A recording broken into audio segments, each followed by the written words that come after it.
Nigerians made use of point-of-sale terminals 3.03 million daily times to process payments in the first 2 months of 2022, as the use of checks dropped to a 6-year low, according to data obtained from the Nigeria Interbank Settlement System PLC portal. The data shows that Nigerians used POS services 178.99 million times in the first 2 months of 2022, a 25.59% increase from the 142.51 million times it was used in the corresponding period of 2021. The total value of these transactions was 1.15 trillion naira, a 19.76% increase from the 958.14 billion naira worth of transactions that were processed in the corresponding period of 2021. To help us understand this development further, I am joined by Gospel Obele, a business analyst and the CEO, Street Economics. Interview time right now. Hello, Gospel. Thanks for joining us. Hello, good afternoon. Thank you for having me. You're welcome. Now, the point of sale POS started some 5 years ago, has become the new normal in Nigeria. Now, the new technology saves time and energy spent during transactions in banks. Everybody can attest to this fact. Now, what are the other possible reasons for this preference? If I get the question clearly, the growth in POS transactions? Oh, yeah. The reason people tend to prefer using POS technology now rather than going to the banks. Yes, so looking at the nature of growth and development of financial services when it comes to the technology bit, we realize that there was a growing awareness and acceptability of payment, especially when it comes to safe, convenience, or perceived safe and convenient payments.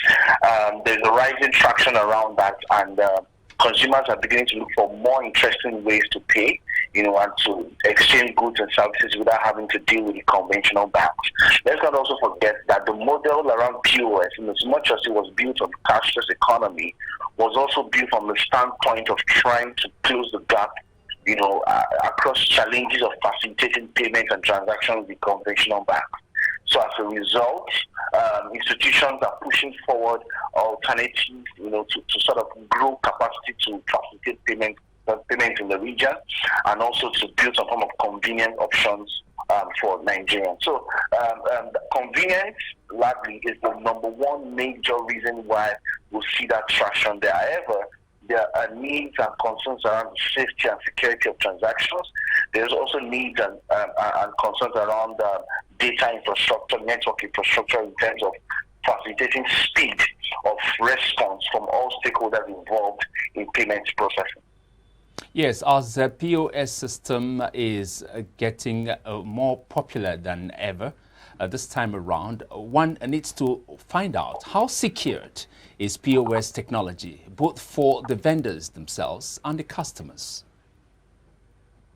Well, it's still a very work in progress.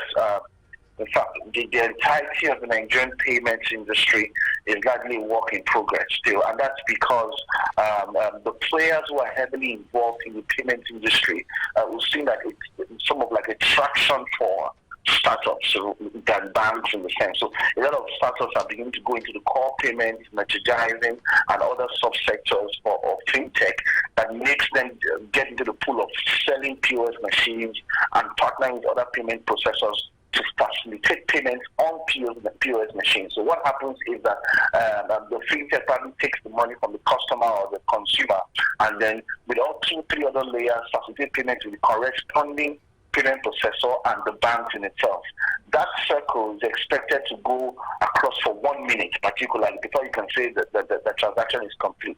However, the concerns around network, the quality of network and service provision in that space, data protection, consumer data protection, financial payment data protection as well, and as well as containing cyber attacks and cyber risk when facilitating payment processing through that medium.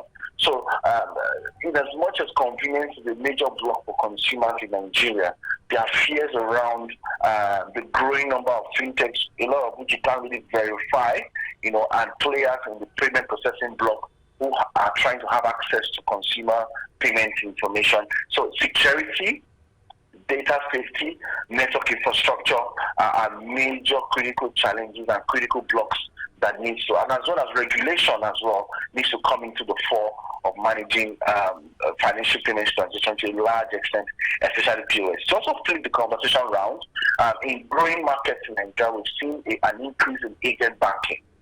And agent banking not as endorsed by key commercial banks or fintechs, but random individuals. So if you walk through a conventional street in Nigeria, you can find almost 4 to 5 POS points where people can withdraw cash through POS or form of exchange one transaction the other through POS. And these platforms are managed by young Nigerian people, seemingly unverified agents and all that. And that puts a lot of exposure and risk for a lot of young people as well, for Nigerians in its entirety. I know there's a conversation about providing jobs for young people, and that looks like agent banking looks like a very much interesting space to be in.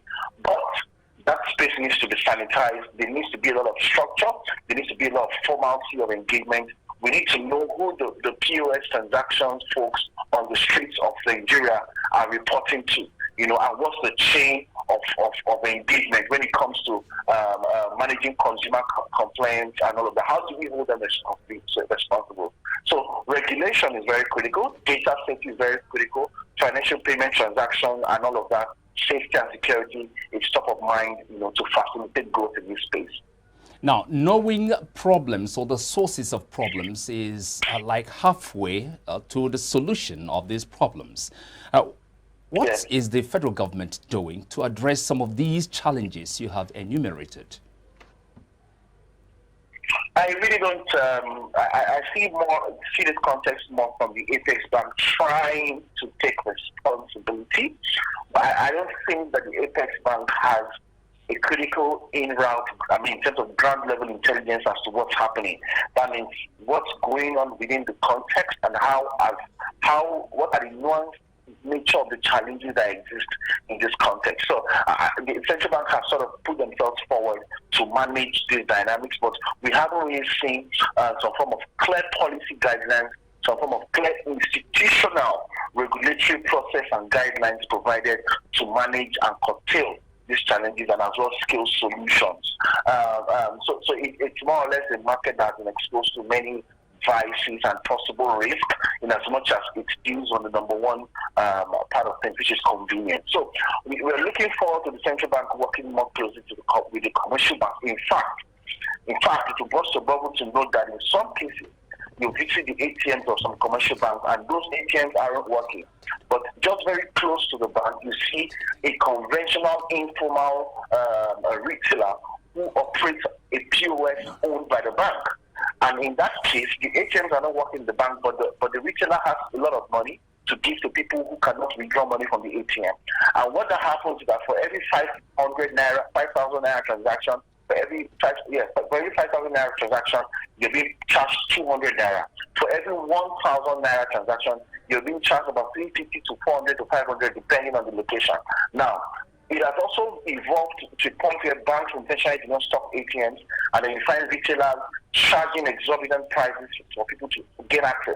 In the first place, why should the average person be able to withdraw money from a roadside informal retailer in the name of having access to a bank POS device and all that? So that's to tell you the level of security, data and transaction leakages happening in the Nigerian economy, and some form of extortion also. And I see that the consumer protection also has to work closely with the central bank as well as the commercial bank to clean up this leakage of this menace. All right, thank you. Thank you so much. Yeah, thank you so much, Gospel, for one of time. Thank you very much for being part of the program.